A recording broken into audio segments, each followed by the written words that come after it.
तो question number जो 5 है इसमें से हमें कोई भी 3 का आंसर सॉल्व करना है। तो इसका मतलब हमारे पास कम से कम 4 तो होंगे जी। A B C D 4 option है, इन 4 में से कोई भी 3 करने हैं, बट क्योंकि हम समझने के लिए कर रहे हैं तो हम चारों ही सॉल्व कर सकते हैं। ठीक है, फर्स्ट में लिखा हुआ है Manju said I am going out tonight. तो सबसे पहली बात आपको ये पहचानना चाहिए यहाँ पे कि ये डायरेक्ट स्पीच है या फिर इनडायरेक्ट स्पीच है। सबसे पहले आपको ये पहचानना चाहिए डायरेक्ट स्पीच है या फिर इनडायरेक्ट स्पीच है। तो कैसे पहचाना जाता है, क्योंकि यहाँ पे बोला नहीं है। अभी तो यहाँ पे लिखा हुआ है चूज द करेक्ट ऑप्शन। आपने क्योंकि ये प्रैक्टिस की हुई तो आपको पता होना चाहिए नरेशन के ही क्वेश्चन है। अभी डायरेक्ट से इनडायरेक्ट चेंज होगा या फिर इनडायरेक्ट से डायरेक्ट चेंज होगा, तो वो आपको पढ़ के लगाना है कि डायरेक्ट इज गिवन और इनडायरेक्ट इज गिवन। अभी हमारी नॉलेज के हिसाब से ये वाला जो है हमारे पास डायरेक्ट है और यहाँ पे हमें क्या सिलेक्ट करना है, कोई भी इनडायरेक्ट सिलेक्ट करना है। बोलेंगे पता कैसे चला, तो यहाँ पर जब भी आपके पास ये इन्वर्टेड कोमा लगा हुआ मिलेगा आपको, डबल इन्वर्टेड कोमा अगर आपको लगा हुआ मिल जाए तो ये समझ जाना आपके पास कौन सी स्पीच होगी, कौन सी, ये direct speech. DS stands for direct speech, यहाँ पर अभी समझने के लिए। तो अब डायरेक्ट से मुझे किस में चेंज करना है, इसको इनडायरेक्ट में चेंज करना है। यहाँ तक ठीक है। तो आगे भी आप सेम पैटर्न पे पहचान पाएंगे डायरेक्ट है या इनडायरेक्ट है। पहला काम ये हो गया कि डायरेक्ट पहचान लिया, इनडायरेक्ट पहचान लिया। दूसरा, फिर आपको ये चेक करना है ये जो रिपोर्टेड स्पीच है। अब रिपोर्टेड स्पीच क्या होती है, जो आपको इस इन्वर्टेड कोमा के अंदर सेंटेंस गिवन है उसी को हम रिपोर्टेड स्पीच बोलते हैं। तो इस रिपोर्टेड स्पीच के अंदर टाइप ऑफ सेंटेंस कौन सा है, टाइप ऑफ सेंटेंस कौन सा है। अभी हमारी नॉलेज के हिसाब से टाइप ऑफ सेंटेंस कौन सा है, असर्टिव सेंटेंस। कौन सा सेंटेंस है, असर्टिव। जैसे आपने पहचान लिया कि टाइप ऑफ सेंटेंस यहाँ पर असर्टिव है, फिर आपके पास स्पेशल रूल होते हैं कुछ असर्टिव सेंटेंस के, वो आपके दिमाग में आ जाने चाहिए। जैसे कुछ बेसिक बातें उसमें क्या सिखाई जाती है कि जैसे सेट टू किस में चेंज होता है, आपका टोल्ड में चेंज होता है। अगर सेट टू के बाद क्या होगा, ऑब्जेक्ट होगा। अगर ये ऑब्जेक्ट नहीं होगा तो सेट का सेट रहता है। पहली बात ये। यहाँ पे हम कंजंक्शन क्या यूज करते हैं, दैट यूज करते हैं। क्या यूज करते हैं, दैट यूज करते हैं। उसके बाद टेंस भी चेंज हम कर सकते हैं अगर आपकी रिपोर्टिंग ऑफ पास्ट टेंस में होती है तो ये जो सेड है यहाँ पर अभी पास्ट टेंस में है, मतलब इस वाले रिपोर्टेड स्पीच का जो टेंस है वो चेंज होगा। टेंस जो है वो चेंज होगा। जल्दी से बैठो। तो अभी क्या यहाँ पर सेड के बाद ऑब्जेक्ट है मेरे पास, नहीं है। सेड के बाद ऑब्जेक्ट है क्या, नहीं है। तो सेड में यहाँ पे क्या रहेगा, मेरे पास सेड ही रहेगा। तो मंजू, आप देखेंगे चारों ऑप्शन में सेड सेड सेड सब कुछ गिवन है, तो इस हिसाब से तो चारों ठीक है। आगे चेक करते हैं। हमने क्या सीखा कि जब हमारे पास इन्वर्टेड कोमा के अंदर असर्टिव सेंटेंस होगा तो हम कंजंक्शन क्या लगाएंगे, बीच में दैट लगाएंगे। तो दैट यहाँ पे भी गिवन है, दैट यहाँ पे भी गिवन है, मतलब ये वाला तो वैसे गलत हो गया, थर्ड काट दें, क्योंकि इसमें क्या गिवन नहीं है, दैट गिवन नहीं है। मैंने पहचान लिया था कि अगर असर्टिव सेंटेंस होगा तो मैं क्या लगाऊंगा, दैट तो लगाऊंगा। 3 ऑप्शन में मेरे पास दैट आ चुका है। अब दैट वाली बात ठीक हो गई है। अब मेरे को आगे बढ़ानी है बात को। ये मेरे पास आई, मंजू ने बोला था कि मैं बाहर जा रही हूं, तो देखा जाए तो मैं कौन थी, मंजू ही थी ना। आई किससे चेंज होगा, मंजू से। तो यहाँ पर शी आना चाहिए। शी चारों में गिवन था, एक हम ऑप्शन कर चुके हैं। शी यहाँ पर भी है, शी यहाँ पर भी है, शी यहाँ पर भी है। फिर अब देखो टेंस कौन सा है, क्या लिखा आ रहा है, एम गोइंग। एम गोइंग कौन सा टेंस है, प्रेजेंट कॉन्टिन्यूअस टेंस। कौन सा टेंस है, present continuous tense. It changes into past continuous tense. कैसे पता चला, क्योंकि ये रिपोर्टिंग ऑफ कौन से टेंस में है, पास्ट टेंस में है।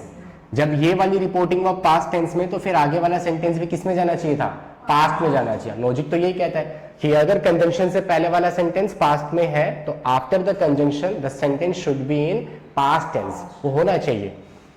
अगले वाले सेंटेंस को भी किस में चेंज करना चाहिए, पास्ट कॉन्टिन्यूअस में। अब चेक करो पास्ट कॉन्टिन्यूअस में क्या क्या ऑप्शन है। वॉज गोइंग दोनों ऑप्शन ठीक चल रहा है अभी तक तो, मगर ये विल बी गोइंग वाला ऑप्शन गलत हो जाएगा। तो फोर्थ गलत हो गया। विल बी क्योंकि फ्यूचर की बात कर रहा है, फ्यूचर में तो जा ही नहीं सकते हो। प्रेजेंट से आपको पास्ट में जाना था, तो मेरे पास ये 2 ऑप्शन ठीक हो चुके हैं, वॉज गोइंग। फिर उसके बाद आउट दोनों में लिखा हुआ है। अब हमसे ये डाउट पूछ रहा है कि टुनाइट जो है, टुनाइट ही रहेगा या फिर ये दैट नाइट में चेंज होगा।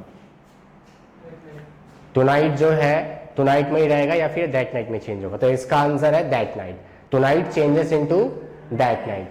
क्योंकि हमारे पास एक और हमने सीखी थी बात एज अ रूल कि अगर आपकी रिपोर्टिंग वर्ब पास्ट टेंस में होती है तो कुछ छोटे मोटे वर्ड्स होते हैं जो प्रेजेंट शो करते हैं, आप उसको पास्ट में चेंज करते हैं। तो जैसे दिस और दैट में चेंज किया था हमने, दीज दोज में चेंज किया था, नाउ देन में चेंज किया था। उसी लिस्ट में क्या करना है हमारे को, टुनाइट किस में चेंज होगा, दैट नाइट में। तो हमारा फुल एंड फाइनल आंसर कौन सा है, सेकंड वाला बिल्कुल आपके पास एक करेक्ट आंसर होगा। इस तरीके से आपको पहचानना चाहिए, ये ऑप्शन मेरे पास ठीक है। अभी क्योंकि मैंने समझाने के लिए करा तो आप लोगों को टाइम लग रहा है, बट वैसे एग्जाम में आप बहुत जल्दी करते हैं इसको, इतना लॉजिक नहीं लगाना। इस समझाने के लिए मैंने आपको सारी बातें समझाई है। पहले का आंसर मिल गया है, कौन सा हमारे पास, सेकंड आंसर है। बी पे आ जाते हैं।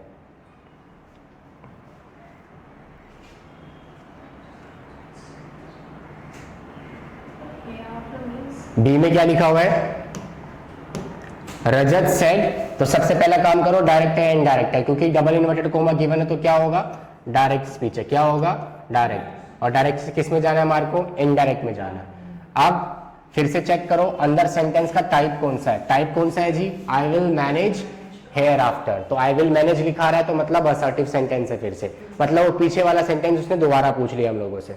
अब क्या करें यहाँ पर हम, फिर से वही बातें सेम रहेगी कि सेट टू किस में चेंज होगा, टोल्ड में अगर ऑब्जेक्ट है और सेट के बाद ऑब्जेक्ट नहीं तो सेट रहेगा। सेट के बाद ऑब्जेक्ट नहीं था तो देखेंगे चारों ऑप्शन में क्या लिखा हुआ है, सेट लिखा हुआ है। फिर दैट आना चाहिए कंजंक्शन के रूप में, दैट दैट दैट, चारों में दैट दिया हुआ है। अच्छा आई, ये बात किसने बोली थी, रजत ने बोली थी, क्योंकि रजत कह रहा था कि मैं इसको मैनेज कर दूंगा। तो मैं ये रजत था तो इसलिए ही होना चाहिए, चारों में ही है क्या, हाँ भाई चारों में ही है। फिर दूसरी बात क्या चेक करें, अब विल आ गया, क्या लिखा आ गया, विल। अब ये रिपोर्टिंग अब कौन से टेंस में, पास्ट टेंस में, मतलब ये विल भी किस में जाना चाहिए, पास्ट टेंस में जाना चाहिए।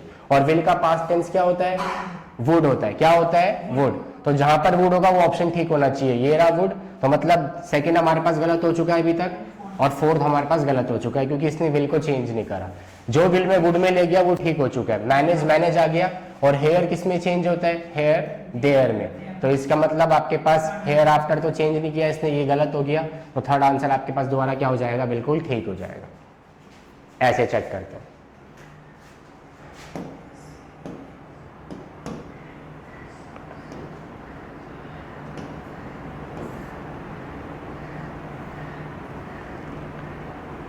सी, बिंदिया said we went for a summer trip, और we went for a summer trip फिर से मेरे पास असर्टिव सेंटेंस है। इन्वर्टेड कोमा लगा हुआ तो कौन सी स्पीच है, डायरेक्ट स्पीच है। टाइप ऑफ सेंटेंस क्या गिवन है, असर्टिव सेंटेंस है। सेट के बाद ऑब्जेक्ट नहीं है तो चारों में सेट सेट सेट अभी तक ठीक चल रहा है, चारों में दैट आ गया अभी तक ठीक चल रहा है। अब यहाँ पे वी लिखा हुआ है तो वी की जगह जो भी वर्ड आएगा प्लूरल में होना चाहिए, प्लूरल में है। और क्योंकि बिंदिया है थर्ड पर्सन सिंगुलर था, वी की जगह प्लूरल होगा, थर्ड पर्सन प्लूरल क्या होता है, दे होता है। चारों में दे है तो कोई दिक्कत वाली बात अभी तक तो नहीं है। अब यहाँ पे लिखा आ रहा है वेंट। वेंट किससे बना है, गो से बना है। गो का सेकंड फॉर्म क्या होता है, वेंट होता है। तो मतलब कौन सा टेंस, पास्ट इंडेफिनिट। और पास्ट इंडेफिनिट किस में चेंज होता है, पास्ट परफेक्ट। क्योंकि पास्ट का भी पास्ट क्या होता है, पास्ट परफेक्ट होता है। डबल पास्ट क्या होता है, पास्ट परफेक्ट होता है। तो जो ऑलरेडी पास्ट में उसको आपको दोबारा पास्ट में अगर बनाना हो तो उसको किस में चेंज करोगे, पास्ट परफेक्ट टेंस में चेंज करोगे। और पास्ट परफेक्ट का पैटर्न क्या होता है, अगर आपके पास पास्ट इंडेफिनिट टेंस है ना तो उसका पैटर्न क्या है, second form of the verb लगाते हैं। अगर आपके पास उसको पास्ट परफेक्ट टेंस में चेंज करना है then we use third form of the verb. तो अगर गो का वेंट है तो गो का थर्ड फॉर्म क्या हो जाएगा, गोन हो जाएगा। और हैड होना चाहिए क्योंकि पास्ट परफेक्ट टेंस का पैटर्न क्या है, had plus third form of the verb. और सिंपल हम पास्ट इंडेफिनिट में क्या लगाते हैं, second form of the verb. तो अभी क्या बोले, बिंदिया सेड दैट, सब कुछ ठीक चल रहा था, दे ठीक चल रहा था। अब जहां पर हैड और V3 है, हैड और वर्ब की थर्ड फॉर्म है, वो सेंटेंस ठीक होना चाहिए। तो हैड गोन यहाँ पे भी है और हैड गोन यहाँ पे भी है, ये वर वाला सेंटेंस गलत होगा, ठीक है। और ये वेंट वाला सेंटेंस भी गलत होगा। फॉर अ समर ट्रिप, हाँ ठीक है ठीक है। यहाँ पर हमारे पास क्या गिवन नहीं है, दैट गिवन नहीं था, जो कि दैट आना चाहिए था as a conjunction.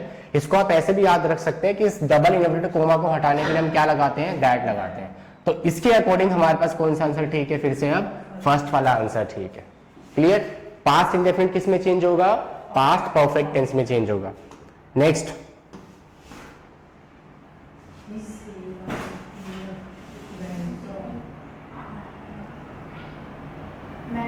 D, he said I have been a great mentor. फिर से मेरे पास ये कौन सी स्पीच है? डायरेक्ट स्पीच है। कैसे पता चला? क्योंकि इन्वर्टेड कोमा लगा हुआ है, डबल इन्वर्टेड कोमा लगा हुआ है। इसको किस में चेंज करना है मुझे? इनडायरेक्ट में चेंज करना है। इनडायरेक्ट में चेंज करने के लिए फिर से सेम बातें ध्यान में रखूंगा। देखो सेट का क्या आ गया मेरे पास? सेट का सेट ही होना चाहिए क्योंकि सेट के बाद ऑब्जेक्ट नहीं है, और दैट लगना चाहिए। और आई से कि आई किससे चेंज होना चाहिए आपका? ही से, क्योंकि ही ने अपने लिए बोला होगा कि मैं जो हूँ ग्रेट मेंटोर रहा हूं, तो ही का मैं ही लगाऊंगा। तो he said that he said that he. अभी तक ये भी ठीक चल रहा है, ये भी ठीक चल रहा है। अभी इसको हम हटा देते हैं और हमारे पास एक ये वाला ऑप्शन ठीक चल रहा है, he said that he said that he. अभी तक यहां तक ठीक चल रहा है। हम एक्सक्लेम वाला वर्ड यहां पे यूज नहीं करेंगे क्योंकि असर्टिव सेंटेंस में एक्सक्लेम नहीं आता, तो एक्सक्लेम काट दें। असर्टिव में या तो सेट सेड में ही रहता है या फिर टोल्ड में चेंज हो जाता है। टोल्ड कब चेंज होता है? जब सेट के बाद ऑब्जेक्ट होगा, क्योंकि ऑब्जेक्ट नहीं था तो सेट का सेट रखा हुआ है। तो he said said, he said ठीक चल रहा है। अभी तक तीन ऑप्शन ठीक चल रहे हैं, दैट ही तक ठीक चल रहा था। अब मेरे पास यहाँ पे चेक करो, हैव बीन लिखा आ रहा है। क्या लिखा आ रहा है? Have been. ये क्या शो करता है आपको? ये कौन सा टेंस हो गया? Present perfect tense. कौन सा टेंस हो गया ये? Present perfect tense. उसमें पैटर्न क्या चलता है? हैव हेल्पिंग वर्ब होती है और एक हैज होती है, फिर उसके बाद हम क्या लगाते हैं? Third form of the verb. और जब इसी को मैं पास्ट परफेक्ट टेंस में चेंज करूंगा तो ये हैव हैज की जगह क्या होता है? हैड, और उसके बाद third form of the verb. तो अब यहाँ पे सिंपली चेक कर लो, हैड बीन होना चाहिए आंसर। क्या होना चाहिए? Had been. यहाँ पे वॉज गलत हो गया और हैज बीन रखा हुआ, ये गलत हो गया। तो जो आपका हैड बीन वाला आंसर है वो क्या हो जाएगा मेरे पास? ठीक हो जाएगा। और यहाँ पे आपकी एक्सप्लेनेशन खत्म हो गई है। ठीक है, लास्ट ईयर का प्रैक्टिस पेपर है। यहाँ पर चारों क्वेश्चन आपको लकीली असर्टिव सेंटेंस के दिए हुए, जो कि बहुत इजी बात थी, बहुत इजी बात थी।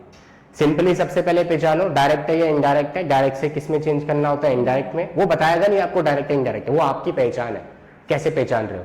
अगर इनडायरेक्ट होगा तो किस में चेंज करेंगे? डायरेक्ट में। और वही छोटी मोटी बातें जो आपको बताई गई वो आपको ध्यान में रखनी है। यहाँ पर इसका आंसर खत्म होता है।